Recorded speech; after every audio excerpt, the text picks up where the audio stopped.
Hey, good morning, everyone. This is our first lesson in Chapter 5 on trigonometric identities. Let's talk about some fundamental identities. Mathematically, an identity is when we have two equated expressions that are equivalent in meaning, and we can substitute one for the other without it losing any of the truth of a statement. So, for example, if we say 2 plus 5 equals 7 and 3 plus 4 equals 7, then we can write 2 plus 5 equals 3 plus 4. In geometry, you called that the transitive property. If A equals B and B equals C, then A equals C. In trig identities, we're going to work with expressions that can make a difficult problem easier to work with and still remain equivalent. Let's talk about the reciprocal identities first. You know, cosecant is the reciprocal of sine, and secant is the reciprocal of cosine, and cotangent is the reciprocal of tangent. Likewise, sine would be the reciprocal of cosecant, and cosine the reciprocal of secant, and tangent the reciprocal of cotangent. Now, in Chapter 4, we noticed that the x and the y's on the unit circle could be related to x being cosine and y being sine. And if we think about that relationship, then we can say that tangent would be sine divided by cosine, since the y-coordinate is the sine function and the x-coordinate relates the cosine function. Similarly, cotangent is x divided by y on a unit circle, so cotangent can also be written as cosine divided by sine. So these are our basic fundamental identities that you're going to want to pretty much memorize. There are 3 Pythagorean identities, and I like to have my students memorize this one because the other 2, you can derive those just using a little bit of mathematics. I'll come back to this screen in a minute. But you can see at the bottom of your notes, if you know the basic identity and you know that you have an ordered pair here at the end of a unit circle where the radius is 1, then you know that cosine is the x value on this right triangle, and that sine of our angle is the y value. So that ordered pair xy on a circle whose radius is 1 holds a lot of information. And cosine, sine is the ordered pair for that x and y. So we have a unit circle where the distance on x squared and the distance on y squared is going to give us the radius squared. So that's the basis for our picture here. And using that equation for a circle whose radius is 1, I said we know that we're going to memorize the first identity, that's cosine squared plus sine squared equals 1. So this is the one we're going to memorize. And by taking that one memorized identity, if you divide through every term by, let's say, we'll divide through by sine squared.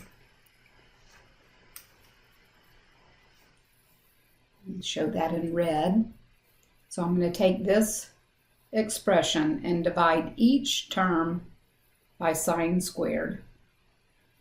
That will help us derive one of the other identities. So cosine squared divided by sine squared is the quotient identity for cotangent, and cotangent squared, since this is a squared term.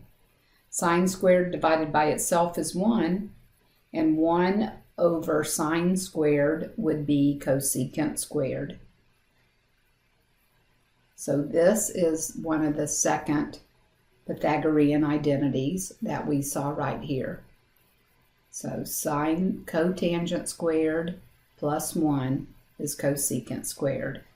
Now we're going to derive this one, the second one, by doing the same thing, only this time, instead of dividing each term by sine squared, we'll go through and we'll divide each term by cosine squared. And that'll give us that third Pythagorean identity. So dividing through by cosine squared on each of our three terms in our original identity. Whoop, I said we're dividing by cosine squared and I wrote sine squared. Pay attention. So cosine squared. And the first term, cosine divided by itself, is 1. And then sine squared divided by cosine squared is going to be tangent squared. So this is 1 plus tangent squared. And 1 divided by cosine squared is secant squared. So we have derived all three, the one we memorized, 1 from dividing by sine squared, and 1 from dividing by cosine squared. We have all three Pythagorean identities. And then again, you can add and subtract terms from each of these to create even more identities that we could use later on. So let's jump right in. First, we're going to look at simplifying and factoring expressions. And in this example, we'll use some of the quotient identities to simplify. So I know I can rewrite tangent as a quotient identity. Tangent is sine divided by cosine. That's the y term divided by the x term. And then simplifying by removing our well-chosen 1 here, cosine over 1 times sine over cosine, just leaves us with the sine of beta. So I simplified by using a quotient identity. This one I can relate secant as 1 over cosine, the reciprocal of secant. And cotangent is cosine divided by sine. And then very handily, sine over 1 is going to get me a cosine times a sine and a cosine times a sine in the denominator, and that's going to leave us with just a 1 for a simplified term. So secant times cotangent times sine is equivalent to 1.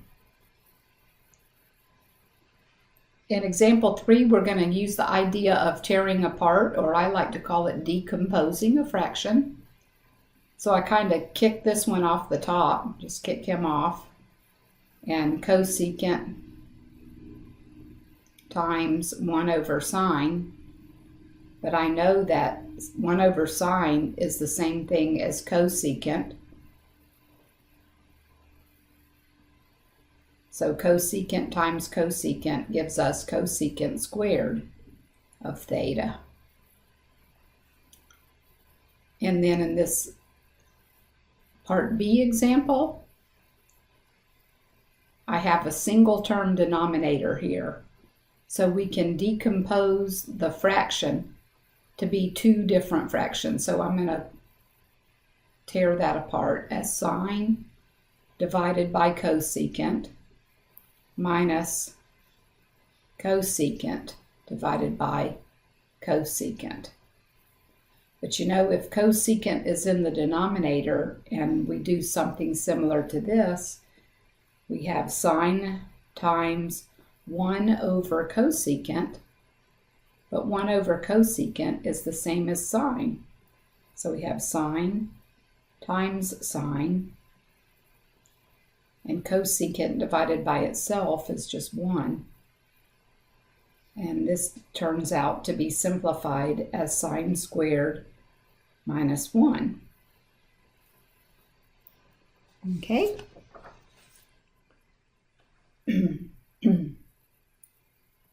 And you could go on and simplify that to negative cosine squared using Pythagorean identities, but I'm just going to stop there.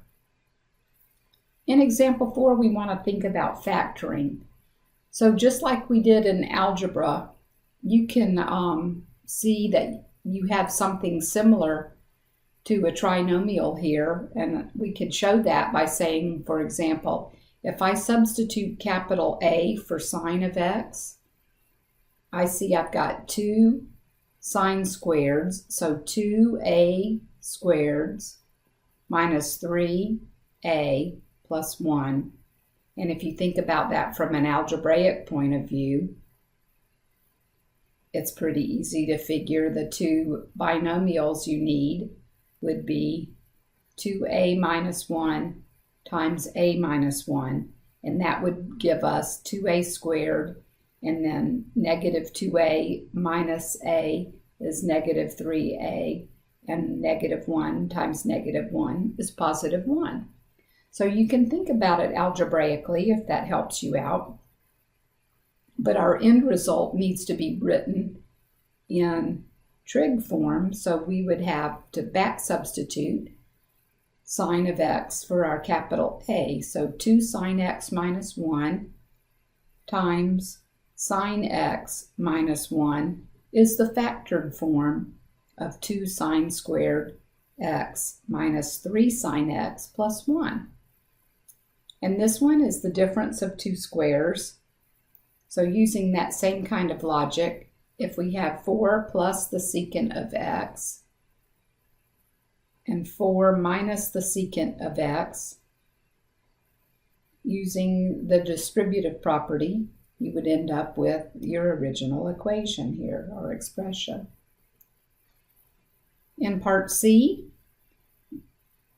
the cosecant of alpha is a common factor between the addition and subtraction here. So we could factor out cosecant of alpha, and we need a 1 for our placeholder, and a minus cosine squared, 1 minus cosine squared alpha. But again, this is the difference of 2 squares, so we could continue on with our factoring and have 1 plus cosine alpha times 1 minus cosine alpha. And that would be factored completely, and then we would be done. And then letter D, let's see, we want to rewrite this. So cosecant squared can be rewritten using one of our Pythagorean identities. So we know that 1 plus cotangent squared is the same thing as cosecant squared, because we just proved that. So we're going to take out cosecant squared, and we're going to substitute 1 plus cotangent squared. So then everything would be in terms of cotangent. So we have 1 plus cotangent squared beta minus cotangent beta minus 3. And then we're going to combine the numbers. So we have cotangent squared minus 1 cotangent minus 2. So that's similar using our substitution. A squared minus A minus 2. And we can factor that using cotangent of beta times cotangent of beta. And I need a 2 and a 1, because the only way to get factors of 2 to add up to negative 1 would be if we had a negative 2 and a positive 1. So whether you employ the a minus 2 times a plus 1 and then back substitute with your a standing for cotangent, or whether you can just look at this and say, I need cotangent in both binomials, and I need factors of 2 that add up to negative 1. whatever approach you use that works for you. You can factor and simplify and rewrite some trig expressions. Now, here in this case, we want to distribute and multiply and get secant squared minus 1 over our sine squared. And this is one of our Pythagorean identities. If you go back and look at the first three that we derived, you can see that tangent squared plus 1 is another name for secant squared. So if we subtracted 1 from both sides, then secant squared minus 1 is the same thing as tangent squared. So we can equate tangent squared to our numerator. And then, just like we did in one of the earlier examples, if we break this apart and decompose that fraction, we can say that tangent squared, using the quotient identity, is the same as sine squared divided by cosine squared. And rewriting tangent squared as sine squared divided by cosine squared, kind of took it off to the side and left the tangent squared, the sine squared on the bottom. Then the sine squared in the numerator eliminates the sine squared in the denominator. We end up with 1 divided by cosine squared. And using those reciprocal identities, that's secant squared in the numerator. And then we're finished. QED. Quo erat demonstratum. You set out to prove something, you proved it, and then we're finished. In this example 6, we're going to simplify by combining fractions and using some identities. So we've got cosine and 1 minus sine in the denominator, but this one has cosine in the denominator. So each fraction needs a different factor in a form of a 1. This has to be in the form of 1 because we don't change fractions when we multiply by a 1. It keeps them equivalent, they just look different. So this side needs cosine, and this fraction needs 1 minus sine. And by doing that, it's all that 5th grade math coming back. Then we're going to end up with a common denominator of cosine times 1 minus sine.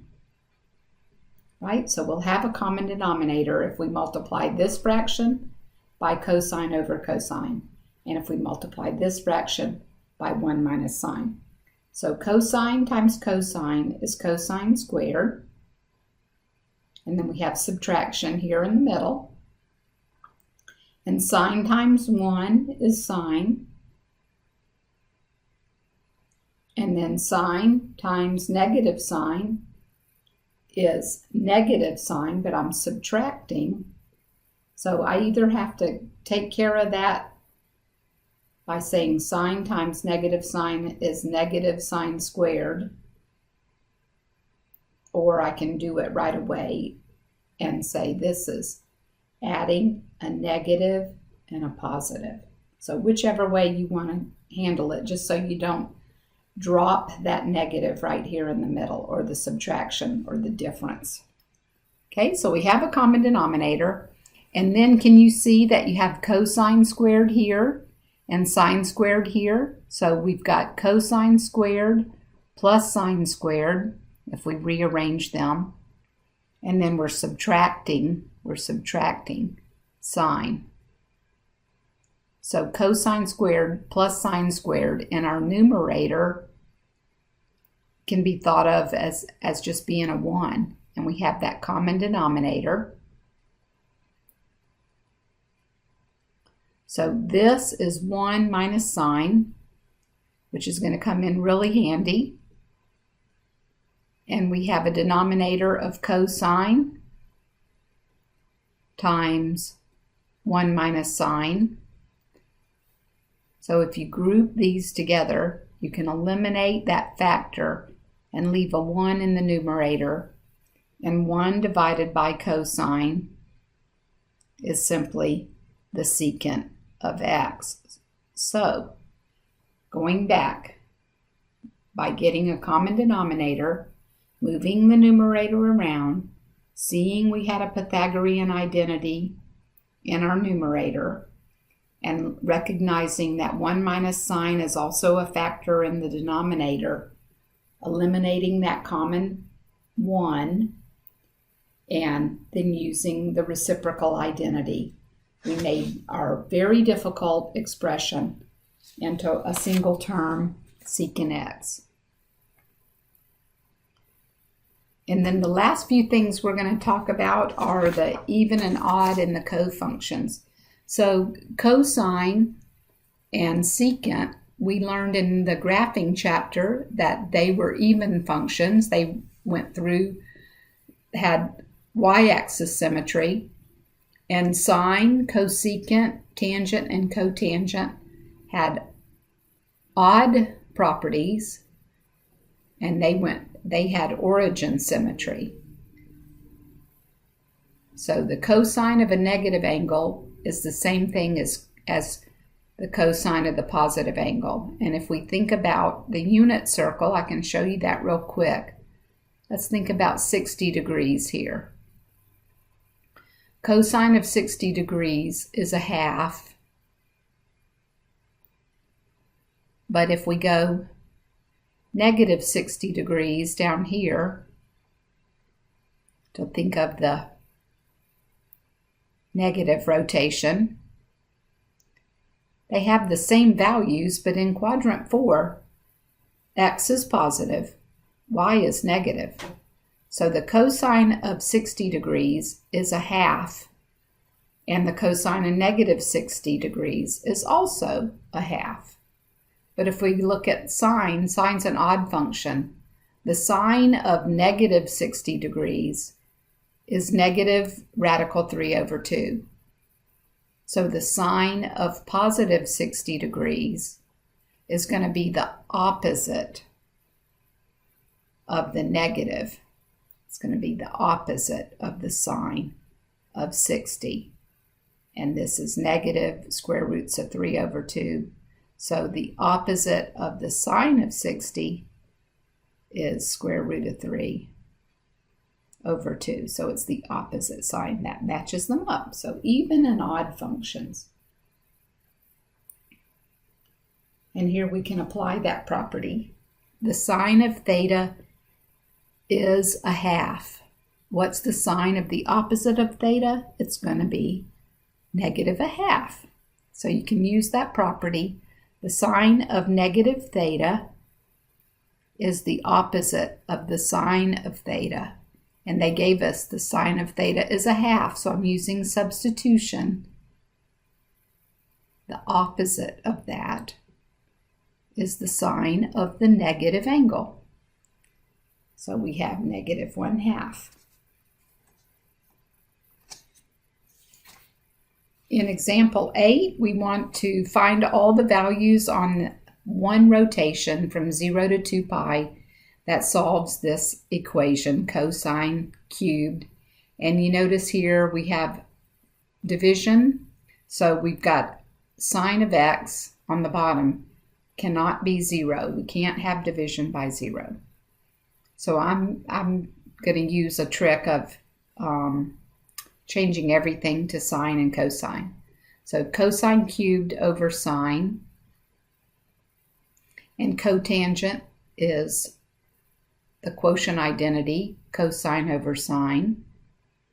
And since our denominators are both sine, and we know that sine can't be 0 in our domain, we can just consider what makes the numerator equal. So where is the cube of cosine equal to cosine?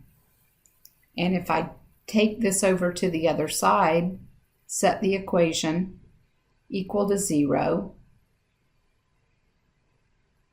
factor out a cosine,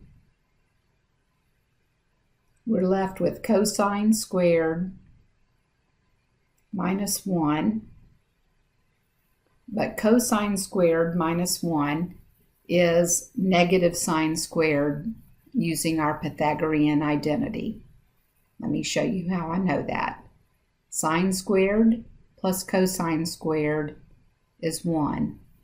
And if we leave cosine on the left and subtract 1 and take sine squared to the other side, subtracting sine squared, then cosine squared minus 1 is the same thing as negative sine squared x. Okay? And now I can solve each factor. The first factor, where is cosine 0? That happens at 90 degrees and 270 degrees. So we have two solutions that work and doesn't cause division by 0. And then negative sine squared is our second factor. Where is that 0? Well, I want to divide by negative 1 and then take the square root of both sides. But this is an issue, isn't it? We can't have sine being 0, and sine would be 0 at 0 and at pi degrees. So we're not allowed these. This is a restriction on the domain. That would cause division by 0. So those aren't allowed. Only 90 degrees and 270. These would be our solution that would work. And then our last example is all about even, odd, and cofunctions. So to be a cofunction, you might have been thinking all along, why is sine's reciprocal cosecant and not cosine? Well, this is where those functions got their name. In order to be a cofunction means that they're complements of each other. And I like to do this with a unit circle again. Let's see, we can get a piece of paper here. So the same example.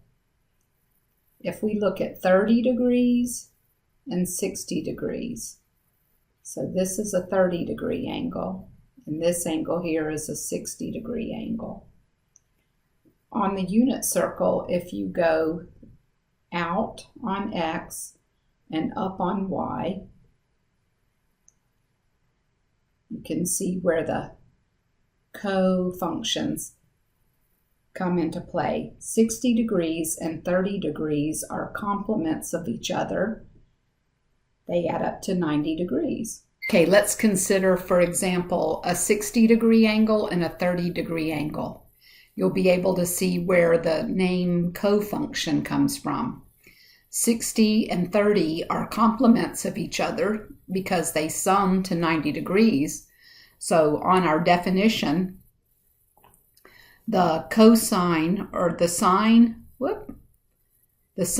of 90 degrees, pi over 2, minus an angle is equivalent to the cosine of the angle. So we could use this example here and think about the sine of 90 degrees minus 60 degrees is the cofunction or cosine of 60 degrees. Our theta is our 60. And you can see that the sine of 30 is complementary to the cosine of 60. They're the same. The sine of 30 is the cofunction or the cosine of 60. The sine of 30 is a half, and the cosine of 60 is a half. So going back to our definition, cofunctions are complements of some of the trig functions. Namely, angles that are complements add up to 90 degrees, and they have the same trig ratios. So whatever we substitute in here is going to be this angle here. So if I substitute 60 here, the cosine of 60 is the sine of 30. And their cofunctions have the same trig values. So we have one last example using those cofunction properties. If the sine of theta is -1/2, we want to find the cosine or the cofunction of that property. So the cosine of 90 minus some angle is defined to be the sine of that angle. And if the sine of that angle is -1/2, then the cosine of 90 minus theta has to be -1/2. So we can find those angles if we thought about where sine is -1/2. Well, we know sine is -1/2 down here, and that is -60 degrees, right? So the cosine of pi over 2 would be over here in this quadrant, 90 minus -60, so 150 degrees, or 30 degrees up, would be the cofunction. And then our last example using, cosine of an angle is 0.38, and we want to find the sine. So using the definition, I've got the sine of 90 minus theta, but they've given us theta minus 90. So the sine of 90 minus theta is the cosine of theta. And they told us this was 38 hundredths. And we've got to figure out a way to reverse that, right? So the sine of pi over 2 minus theta is 0.38. Using the even and odd rules, the even and odd rules say that this would be the opposite to get that to switch around by the even and odd rules. So the sine of theta minus 90 would be the opposite of 0.38 by the even and odd rules, because we know that the sine of the opposite of an angle is the negative of the positive angle. So we flip those around. That's the end of lesson 1. I'll see you next time.